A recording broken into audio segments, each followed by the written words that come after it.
Everyone, welcome to ভূত radio. আজকে ফাইয়াদ আমাদেরকে একটি গল্প শোনাবে। আজকের গল্পের নাম চরের কালো ছায়া। তো আমি আজকে আপনাদের যে গল্পটি শোনাবো সেটি আমাদের একজন শ্রোতা আমাদেরকে ইমেলে পাঠিয়েছেন। ঘটনাটি আজ থেকে প্রায় 10 বছর আগের ঘটনা। আমি পড়ালেখায় বেশি একটা মনোযোগী ছিলাম না, তাই পরীক্ষার প্রায় সময় রেজাল্ট আমার খারাপ আসতো। আমার বাবা মা প্রায় সময় আমাকে নিয়ে ঝগড়া করতো। মাঝে মাঝে আম্মু আমার প্রতি বেশ রাগান্বিত হয়ে যেত। তাই আমি চিন্তা করি আমি এখন বাসা থেকে বের হয়ে কোনো একটা কাজ খুঁজি। আমি চিন্তা করি আমি বাসা থেকে বের হয়ে আমার বাবার নৌকাটি নিয়ে কাজে চলে যাব। বলে রাখা ভালো, আমার বাবা ছিল মাঝি।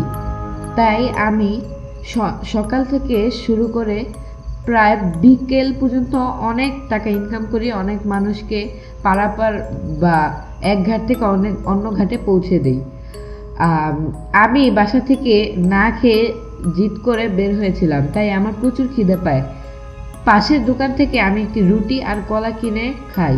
পরে আমার প্রায় ঘুম আসছিল দেখে আমি ঘুমিয়ে পড়ি। ঠিক জানি না কোন সময় রাত 9টা বেজে যায়।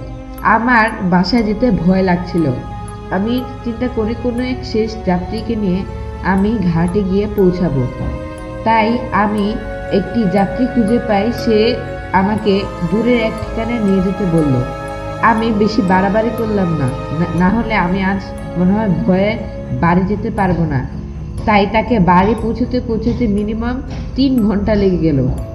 লোকটি বাড়ি পৌঁছে আমাকে বলল তার বাসায় আমাকে থেকে যেতে, কারণ এখন প্রায় রাত 12টা বাজে।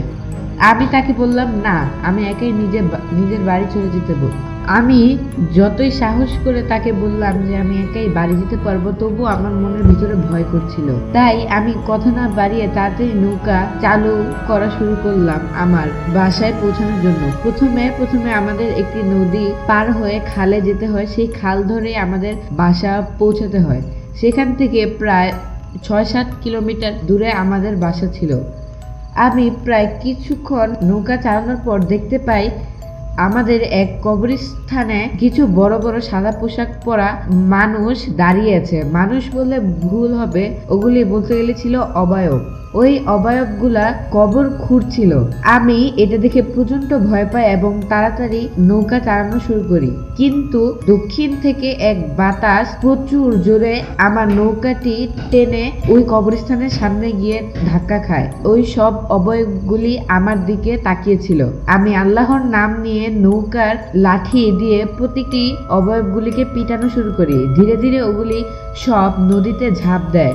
আমি বেশি দেরি না করে নৌকা চালানো শুরু করি। এক সময় কিছু দূর যে একটি লোক আমাকে ডাকলো, মাঝি আপনার বাড়ি কই? সে আমাকে বলল যে তার কাছে আসতে। আমি কিছুক্ষণ ভয় পেলেও সে আমাকে ধমক দিয়ে তার কাছে নিয়ে আসলো। পরে সেই জেলেটি আমাকে তার ঘরের ভিতরে প্রবেশ করালো। আমি সেখানে প্রচুর কাঁপছিলাম। সে আমাকে বলল প্রথমে গোসল করে আস। আমি গোসল করে আসলাম। পরে তাই সে আমাকে তার বিছানায় শোয়ালো। সে আমাকে অনেক সূরা কারাত করে আমার উপর তেল দিল। তেল দেওয়ার সাথে সাথে আমার জ্বর বাড়লো। সে আরেকবার সূরা কারাত করে আবার আমার উপর তেল দিল। আমার জ্বর আরো আস্তে আস্তে বাড়তেই থাকলো। পুরা আমার শরীর কাঁপন ধরছিল। তাই সে আমাকে আরেকটি কাঁথা দিয়ে জড়িয়ে দেয়। কিছুক্ষণ পর ফজরে আজান দেওয়ার ফলে আমার সম্পূর্ণ গায়ে জ্বর চলে যায়। জেলে তার ছেলেকে দিয়ে আমার জন্য খাবার নিয়ে আসে এবং জেলেটি আমাকে বলে যে গোসল করে আসতে, কারণ আমার গা সম্পূর্ণ সরিষার তেল দিয়ে মাখা ছিল। আমি গোসল করে আসলাম, পরে খেলাম। পরে আমি তাকে বিদায় জানানোর সময় সে আমাকে বলল, তুমি রাত্রে যে কাজটি করলে এটি একদমই ঠিক করোনি। ওগুলি আসলে জিন ছিল। একজন মানুষ মারা গেছে বলে ওই অবয়বগুলি ওই মানুষের মাংস খাচ্ছিল। ওরা আমার থেকে প্রায় মাছ নিয়ে যায়, কিন্তু আমি ওদেরকে কিছু বলি না, কারণ ওগুলি মানুষকে ক্ষতি করে না। কারণ তুমি যদি আরেকটু সামনে এই নৌকাটি নিয়ে যেতে তাহলে তোমাকে ধরে ওরা মেরে ফেলতো, কারণ তুমি ওই জিনদের সাথে তুমি ক্ষতি করেছো। সে আমাকে বলল তোমার বাবাকে আমি চিনি, তোমার বাবা প্রায় সময় আমাকে নদীর ঘাটে এসে নামিয়ে দিয়ে যায়।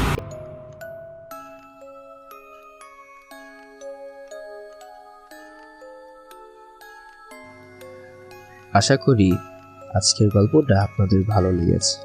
যদি ভালো লেগে থাকে আমাদের ভূত রেডিও চ্যানেলটিকে সাবস্ক্রাইব করে আমাদের পাশে থাকবেন। ধন্যবাদ।